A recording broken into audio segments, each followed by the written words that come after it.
Hi hello welcome to quick revision. So ಇವತ್ತಿನ ಕ್ಲಾಸಲ್ಲಿ neuron ಬಗ್ಗೆ ಸ್ಟಡಿ ಮಾಡೋಣ.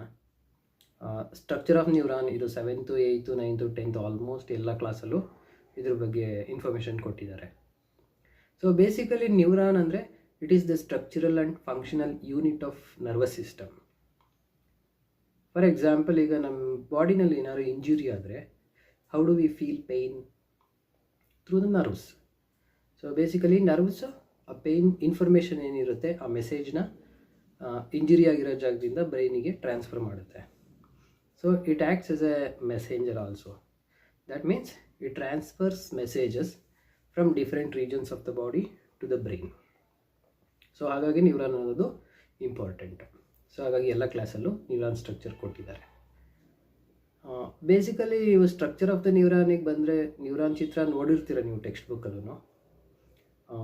ಇದು ಬೇಸಿಕ್ಕಾಗಿ 4 ಇಂಪಾರ್ಟೆಂಟ್ ಪಾರ್ಟ್ನ ನಾವು ನ್ಯೂರಾನಲ್ಲಿ ಅಬ್ಸರ್ವ್ ಮಾಡ್ತೀವಿ.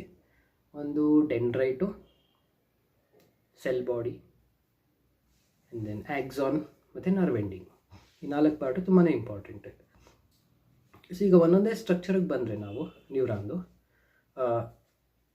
ಡೆಂಡ್ರೈಟ್ ಲೈಕ್ ಬ್ರ್ಯಾಂಚಸ್ ಸ್ಟ್ರಕ್ಚರ್ ನೀವು ಅಬ್ಸರ್ವ್ ಮಾಡ್ತಿದ್ದೀರಲ್ಲ, ಅದರ ಬ್ರ್ಯಾಂಚಸ್ ಥರ ಕಾಣಿಸ್ತಾ ಇದ್ದಿಲ್ಲ, ಅದನ್ನು ಡೆಂಡ್ರೈಟ್ಸ್ ಅಂತ ಕರಿತೀವಿ. ಅದಾದ ನಂತರ ನೆಕ್ಸ್ಟು ಸೈಟಾನ್, ಇದನ್ನು ಸೆಲ್ ಬಾಡಿ ಅಂತಲೂ ಕರಿತೀವಿ. ನೆಕ್ಸ್ಟ್ ಇಲಾಂಗೇಟೆಡ್ ಸ್ಟ್ರಕ್ಚರ್ ಅಬ್ಸರ್ವ್ ಮಾಡ್ತಾ ಇದ್ದೀರಲ್ಲ, ಇದನ್ನು ನಾವು ಆಕ್ಸಾನ್ ಅಂತ ಕರಿತೀವಿ. At the end of the axon nerve ending ಬರುತ್ತೆ. ಸೊ ಇವಿಷ್ಟು ಬೇಸಿಕ್ಕಾಗಿ ನ್ಯೂರಾನ್ಗಿರುವಂಥ different parts. So the major function of the neuron is to receive and transfer the messages. ನಾನು ಆಗಲೇ ಹೇಳಿದೆ. So that is why it is very important. So ಈಗ message ಹೇಗೆ receive ಆಗುತ್ತೆ, ಹೇಗೆ ಟ್ರಾನ್ಸ್ಮಿಟ್ ಆಗುತ್ತೆ, ಹೇಗೆ ಬ್ರೈನಿಗೆ ರೀಚ್ ಆಗುತ್ತೆ ಅಂತ ತಿಳ್ಕೊಳ್ಳೋಣ. ಸೊ ನ್ಯೂರಾನ್ ಅನ್ನೋದು ಒಂದು ಸಿಂಗಲ್ ಸೆಲ್ಲು. ಈ ರೀತಿ there are millions of neurons are found scattered in our body. So ಒಂದು ನ್ಯೂರಾನು ಇನ್ನೊಂದು ನ್ಯೂರಾನ್ಗೆ ಲಿಂಕ್ ಆಗಿರುತ್ತೆ. ಸೊ ಇನ್ಫಾರ್ಮೇಷನ್ ಒಂದು ನ್ಯೂರಾನ್ ತಲುಪುತ್ತೆ ಅಂದರೆ ಅದು ಇನ್ನೊಂದು ನ್ಯೂರಾನು ಮತ್ತೊಂದು ನ್ಯೂರಾನು ಈ ರೀತಿ ಚೈನ್ ಲಿಂಕ್ ಆಗಿ ಎಲ್ಲ ನ್ಯೂರಾನ್ಗೂ ರೀಚ್ ಆಗಿ ಕೊನೆಗೆ ಅದು ಬ್ರೈನಿಗೆ ರೀಚ್ ಆಗುತ್ತೆ. ಫಾರ್ ಎಕ್ಸಾಂಪಲ್, ಸ್ಕಿನ್ಗೆ ಇಂಜುರಿ ಆಯಿತು ಅಂದ್ಕೊಳ್ಳಿ, ರಿಸೆಪ್ಟಾರ್ಸು ಆ ಪೇನನ್ನು ನ್ಯೂರಾನ್ಸಿಗೆ ಟ್ರಾನ್ಸ್ಫರ್ ಮಾಡುತ್ತೆ. ಸೊ ನ್ಯೂರಾನ್ಸು ಅದನ್ನು ಬ್ರೈನಿಗೆ ಟ್ರಾನ್ಸ್ಫರ್ ಮಾಡುತ್ತೆ. ಸೊ ಈ ರೀತಿ ಇನ್ಫಾರ್ಮೇಷನ್ ಕ್ಯಾರಿ ಆಗುತ್ತೆ. ಸೊ ಇನ್ಫಾರ್ಮೇಷನ್ ಕ್ಯಾರಿ ಮಾಡೋಕ್ಕೆ ಒಂದು ಡೆಫಿನೆಟ್ ಪಾತ್ವೇ ಇದೆ. ಪಾತ್ವೇ ಅನ್ನೋದು ತುಂಬಾ ಇಂಪಾರ್ಟೆಂಟು. ಸೊ ಈವನ್ ಎಕ್ಸಾಮ್ಸಲ್ಲೂ correct pathway of nerve impulse ಅಂತ ಕೇಳಿರ್ತಾರೆ. ಸೊ ಈ ಮೆಸೇಜ್ ಯಾವ ರೀತಿ ಪಾಸ್ ಆಗುತ್ತೆ ಅಂದರೆ ಎಲೆಕ್ಟ್ರಿಕಲ್ ಇಂಪಲ್ಸ್ ಆಗಿ ಪಾಸ್ ಆಗುತ್ತೆ. ಎಲೆಕ್ಟ್ರಿಕಲ್ ಇಂಪಲ್ಸ್ ಅಥವಾ ಇದನ್ನು ನರ್ವ್ ಇಂಪಲ್ಸ್ ಅಂತಲೂ ಕರಿತೀವಿ. ಈ ಎಲೆಕ್ಟ್ರಿಕಲ್ ಸಿಗ್ನಲ್ ಫಾರ್ಮ್ ಅಥವಾ ಎಲೆಕ್ಟ್ರಿಕಲ್ ಇಂಪಲ್ಸ್ ಫಾರ್ಮಲ್ಲಿ ನರ್ವ್ಸ್ ಮುಖಾಂತರ ಸಿಗ್ನಲ್ಸು ಅಥವಾ ಮೆಸೇಜಸ್ಸು ಪಾಸ್ ಆಗುತ್ತೆ. ಹೇಗೆ ಪಾಸ್ ಆಗುತ್ತೆ ಅಂದರೆ, ಫಾರ್ ಎಕ್ಸಾಂಪಲ್ ಫಸ್ಟು ಡೆಂಡ್ರೈಟ್ಸ್ ಅಂತ ನಾನು ಹೇಳಿದ್ನಲ್ಲ, ಡೆಂಡ್ರೈಟ್ಸು ಮೆಸೇಜ್ನ ರಿಸೀವ್ ಮಾಡುತ್ತೆ. ಯಾವ ಫಾರ್ಮಲ್ಲಿ? ಎಲೆಕ್ಟ್ರಿಕಲ್ ಇಂಪಲ್ಸ್ ಫಾರ್ಮಲ್ಲಿ.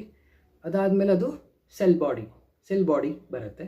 ಸೆಲ್ ಬಾಡಿಯಿಂದ axon through nerve ending reach ಆಗುತ್ತೆ.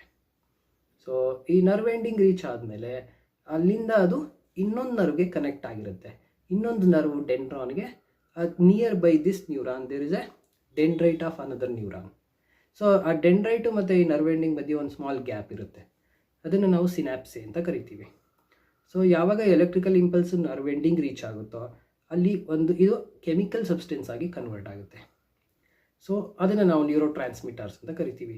ಈ ನ್ಯೂರೋ ಟ್ರಾನ್ಸ್ಮಿಟರ್ಸ್ ಮುಖಾಂತರ ಈ ಎಲೆಕ್ಟ್ರಿಕಲ್ ಇಂಪಲ್ಸು ಇನ್ನೊಂದು ನರ್ವ್ಗೆ ಟ್ರಾನ್ಸ್ಫರ್ ಆಗುತ್ತೆ. ಸೊ ಈ ನ್ಯೂರೋ ಟ್ರಾನ್ಸ್ಮಿಟರ್ ಅನ್ನೋದು ಒಂದು ಕೆಮಿಕಲ್ ಸಬ್ಸ್ಟೆನ್ಸು. ಸೊ ಯಾವಾಗ ಇದು ಇನ್ನೊಂದು ನ್ಯೂರಾನ್ ಡೆಂಡ್ರೈಟ್ಸ್ ರೀಚ್ ಆಗುತ್ತೋ ಅಲ್ಲಿಂದ ಮತ್ತೆ ಎಲೆಕ್ಟ್ರಿಕಲ್ ಇಂಪಲ್ಸ್ ಆಗಿ ಮತ್ತೆ ಅದು ಆಕ್ಸಾನ್ ಕಡೆಗೆ ಮೂವ್ ಆಗಿ ಆಕ್ಸಾನಿಂದ ಇನ್ನು ನರ್ವ್ ಎಂಡಿಂಗ್ ಹೋಗುತ್ತೆ. ಇದೇ ರೀತಿ ಪ್ರತಿಯೊಂದು ನರ್ವ್ಸ್ಗೂ ಪಾಸ್ ಆಗ್ತಾ ಕೊನೆಗೆ ಬ್ರೈನ್ಗೆ ರೀಚ್ ಆಗುತ್ತೆ. ಸೊ ಇವೆಲ್ಲ ಫ್ರ್ಯಾಕ್ಷನ್ ಆಫ್ ಸೆಕೆಂಡಲ್ಲಿ ಆಗುತ್ತೆ. ಸೊ ಹಾಗಾಗಿ ನಮಗೆ ಬೇಗನೆ ಮೆಸೇಜು ಟ್ರಾನ್ಸ್ಫರ್ ಆಗಿ we will feel the pain earlier. So ಈ ರೀತಿ ಮೆಸೇಜು ಟ್ರಾನ್ಸ್ಫರ್ ಆಗುತ್ತೆ. ಸೊ ಇದು ಬೇಸಿಕ್ ಸ್ಟ್ರಕ್ಚರ್. ಸೊ ಇದಲ್ಲದೆ ಇನ್ನೊಂದು ಪಾರ್ಟ್ ಇದೆ ನರ್ವಸ್, ದಟ್ ಈಸ್ ನ್ಯೂರಾನಲ್ಲಿ. ಇದು ಮೈಲಿನ್ ಶೀತ್ ಅಂತ ಕರಿತೀವಿ. ಆಕ್ಸಾನ್ ಸುತ್ತ ಕವರ್ ಆಗಿರುತ್ತೆ. ನೀವು ಆ ಡಯಾಗ್ರಾಮಲ್ಲಿ ಅಬ್ಸರ್ವ್ ಮಾಡ್ತಿದ್ದೀರಾ ಅನಿಸುತ್ತೆ.